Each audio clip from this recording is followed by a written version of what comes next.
اسلام سے متعلق ہر طرح کی ویڈیوز دیکھنے کے لیے دینی معلومات چینل کو سبسکرائب کریں اور گھنٹی والے نشان کو ایک بار ضرور دبائیں تاکہ جب بھی ہم نئی ویڈیو ڈالیں وہ آپ تک پہنچ جائے۔ اما بعد فقد قال النبي صلى الله عليه وسلم اذا مات الانسان انقطع عنه عمله الا عن ثلاث: صدقة جارية او علم ينتفع به او ولد صالح يدعو له او كما قال رسول الله صلی اللہ علیہ وسلم۔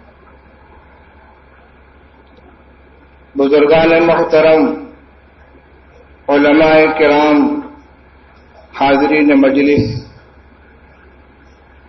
خطیب الاسلام حضرت مولانا محمد صالح صاحب قاسمی نور اللہ مرقدہ کی حیات و خدمات کے تعارف کے سلسلے میں منعقد ہونے والا یہ عظیم الشان سیمینار،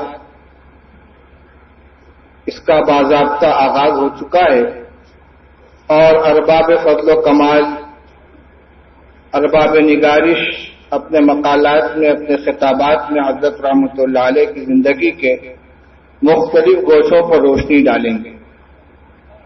میں نے ابھی آپ کے سامنے حضرت نبی اکرم صلی اللہ علیہ وسلم کی ایک مشہور حدیث پڑھی ہے۔ میرا تاثر یہ ہے کہ حضرت مولانا محمد صالح صاحب قاسم نور اللہ مرقدہ ہر اعتبار سے اس حدیث پاک کا مصداق تھے۔ اللہ کے نبی صلی اللہ علیہ وسلم نے ارشاد فرمایا کہ جب انسان کا انتقال ہو جاتا ہے تو اس کے عمل کا سلسلہ ختم ہو جاتا ہے، مگر 3 خوش نصیب وہ ہیں جن کے عمل کا سلسلہ جاری رہتا ہے۔ نمبر 1، صدقہ جاریہ۔ اپنی زندگی میں کوئی ایسا کام کر گیا ہو جس کا نفع لوگوں کو برابر پہنچتا رہے، خواہ وہ جسمانی نفع ہو، روحانی نفع ہو، علمی نفع ہو۔ نمبر 2، علم ينتفع به۔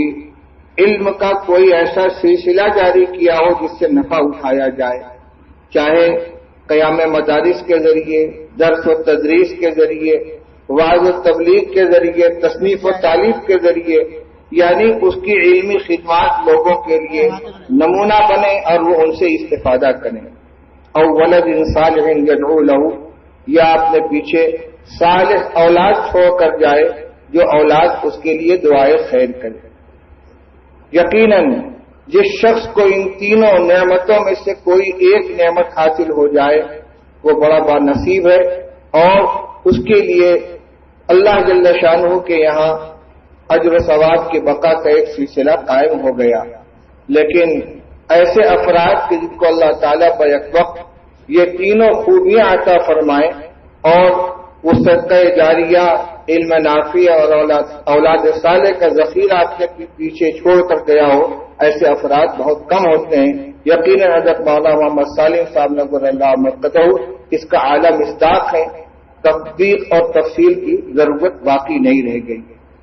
آج یہاں حاضر ہوتے ہوئے درمیان میں راستے میں ایک روایت ذہن میں آئی، رسول اللہ صلی اللہ علیہ وسلم سے سوال کیا گیا، من اکرم الناس، یا رسول اللہ سب سے زیادہ باعزت اور مکرم کون شخص ہے؟ تو رسول اللہ صلی اللہ علیہ وسلم نے فرمایا، الکریم عبد الکریم عبد الکریم عبد الکریم یوسف ابن یعقوب ابن اسحاق ابن ابراہیم۔ اس کے علاوہ دیگر جہاد سے بھی آپ نے اکرم الناس کی تشریح فرمائی۔ ایسا بہت کم ہوتا ہے کہ 4-5 نسل تک یہ کرامت بلکہ اکرمیت تسلسل کے ساتھ باقی رہے۔ بلا شبہ اس خاندان کو اللہ تعالیٰ نے یہ اعزاز عطا فرمایا ہے۔ حجت الاسلام حضرت مولانا محمد قاسم صاحب نانوتوی رحمۃ اللہ علیہ سے لے کر حضرت مولانا محمد صالح صاحب قاسم نور اللہ مرقدہ تک حرف بحرف الکریم ابن الکریم ابن الکریم ابن الکریم کا تسلسل باقی ہے، جو اللہ تعالیٰ کی ایک عطا ہے۔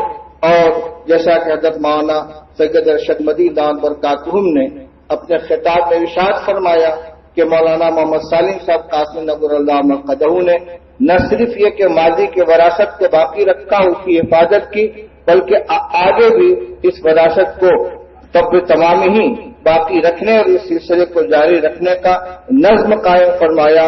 اس لیے انشاءاللہ یہ تسلسل قائم رہے گا۔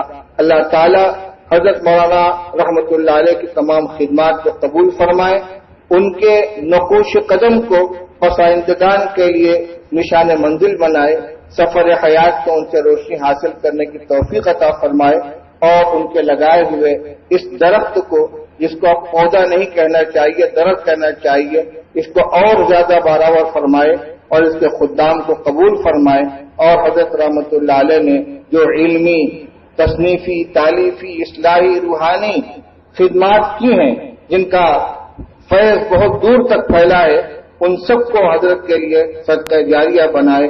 میں اپنے انہیں مختصر کلمات کے اوپر اپنی گفتگو ختم کرتا ہوں۔ وآخر دعوانا الحمدللہ رب العالمین۔ اصلاح امت کے لیے یوٹیوب پر چلایا جانے والا دینی تربیتی و اصلاحی چینل، آپ اس دینی معلومات چینل کو سبسکرائب کریں، گھنٹی والے نشان کو ایک بار ضرور دبائیں۔ اگر آپ مسئلہ مسائل پوچھنا چاہیں تو کمنٹ میں ضرور پوچھیں، اس کا جواب مستقل ویڈیو بنا کر دیا جائے گا۔ اس کے علاوہ اس چینل میں علماء اکرام کے بیانات، حمد و نعت، خوابوں کی تعبیریں، اکابر کے مجرب وظائف اور اسلام سے متعلق ہر طرح کی ویڈیوز پا سکتے ہیں۔